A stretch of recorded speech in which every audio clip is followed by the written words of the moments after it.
Northern and Rwenzori regions of Uganda have for decades experienced armed conflicts involving local, national and transnational actors.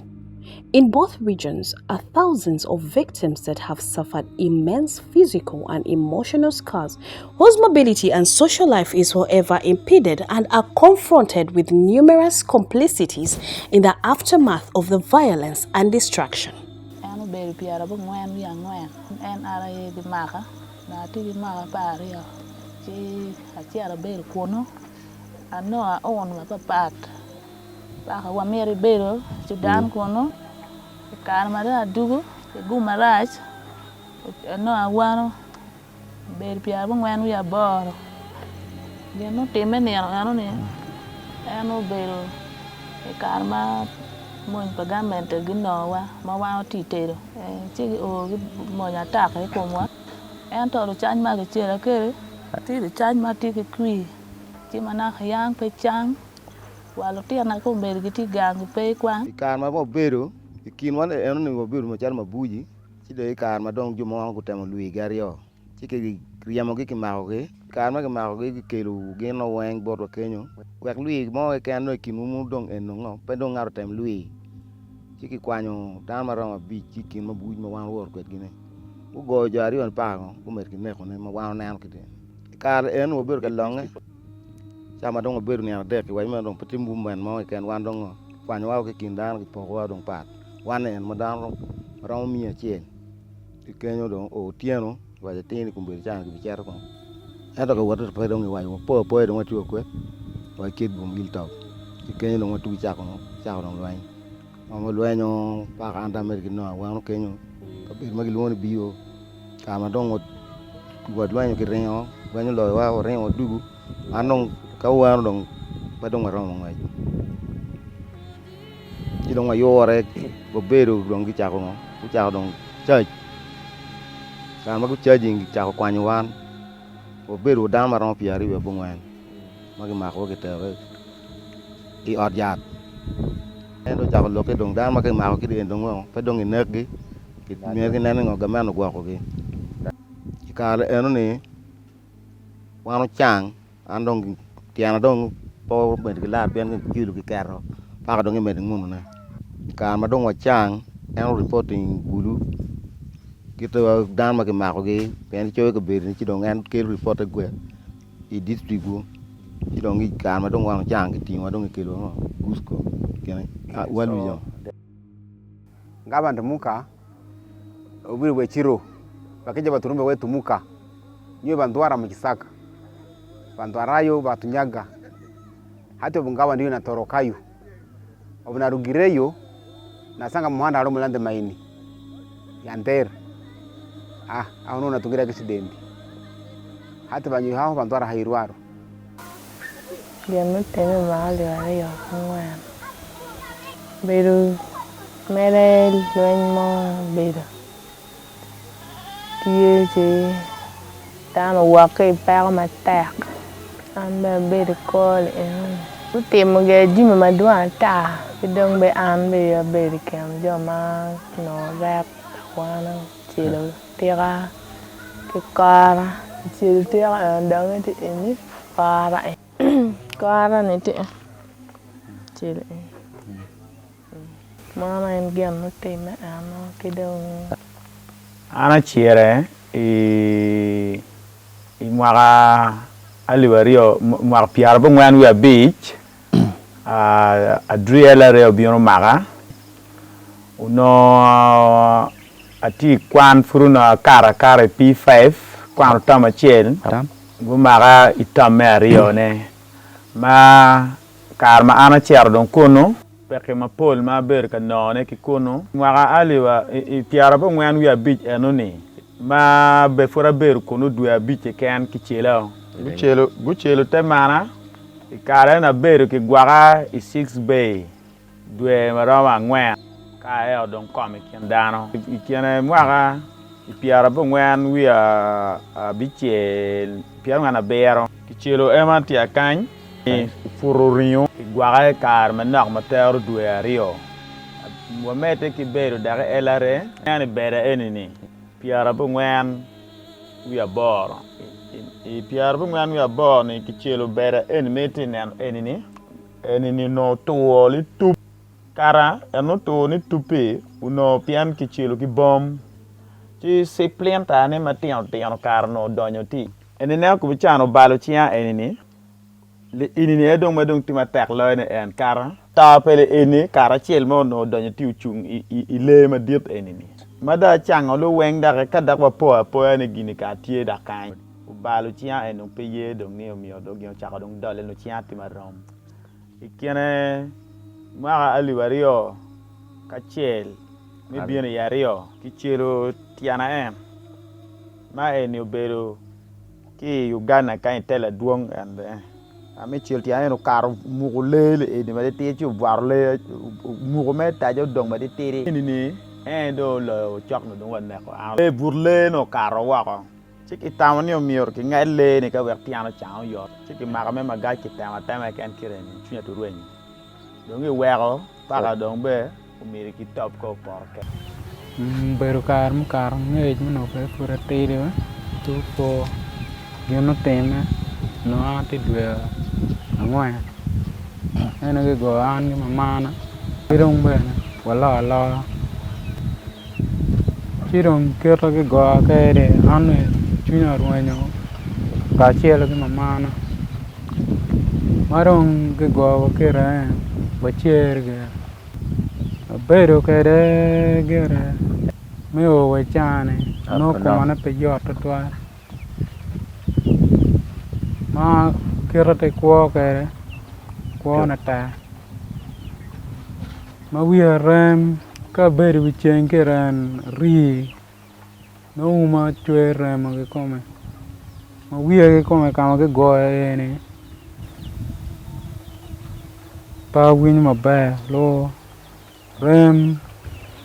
chao ka ruenyo ngai ni wi wang ma ko na pe te yot era.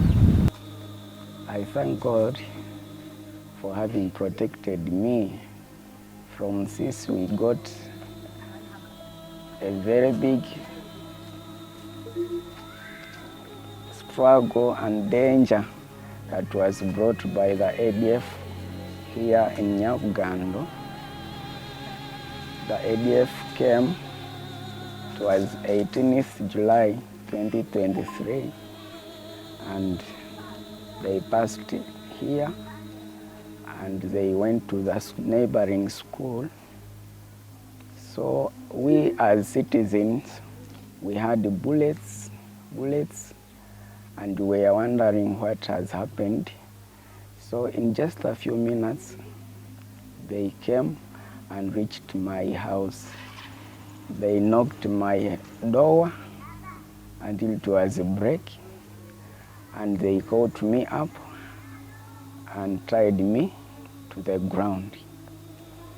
I thank God that He protected me and comforted me, though they tried to take my life. They cut my head. And I have very many scars in the head, but God never wanted me to lose life. I'm so grateful that I'm among the people who are still alive, though all my fellows were deceased. I thank God that for me, I'm here.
sibikabe byakula bena munana kuli kwa munana nkubibe na musanju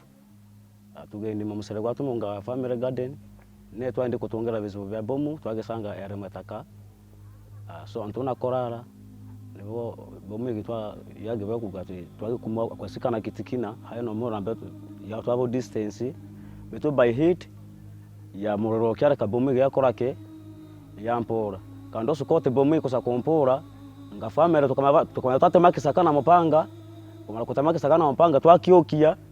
twakibagara na nsuka betu twanda kutungira obomege aboro twaraga muchere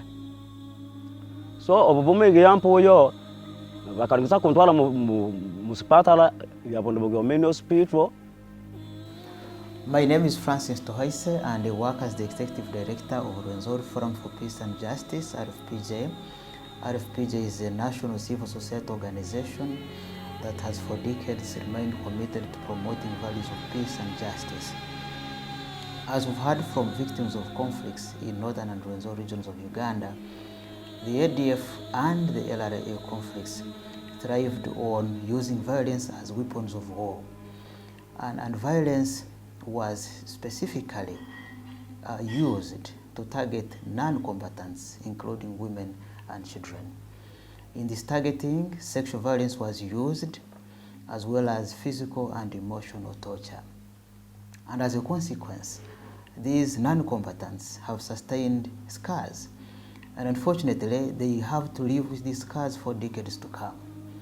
As a country and as an organization, as promoters of peace and justice and reconciliation, we now have to give specific attention to these victims as part of healing. For these victims and many others, the road to recovery seems so long and demanding. They face not only physical and unhealing wounds, also emotional trauma, stigma, and marginalization from some communities. Their experiences relate to their inability to access adequate social services, medical care, employment, or afford assistive devices and rehabilitation services. Whereas some of them are coping with these vulnerabilities, to many others, life remains very challenging. Nkakuoyaga ngango isikanie kukola every day, every time. Kuwaga bumasase bucheke. Pega madong ate none madia. Ma gini ni kopar kane no kilo ana matek. Mana no ka lep ma. Eni pega ma ano ma ko o kupal kane mede duene. Tie mana te ko ama ko mama ma no pe winyo be wa ya. Ye mana no tek te de na ama. Ndangana byanga sebo makatale nakatale kabarenye tama ngana musebo kwa butala eri lwangatala luro mabitsebwebyo esa nungana hanu abana bakalero ko baheti yo Mungu senga otre kungabaliseya alwanya mwanga konda namukulu banamuli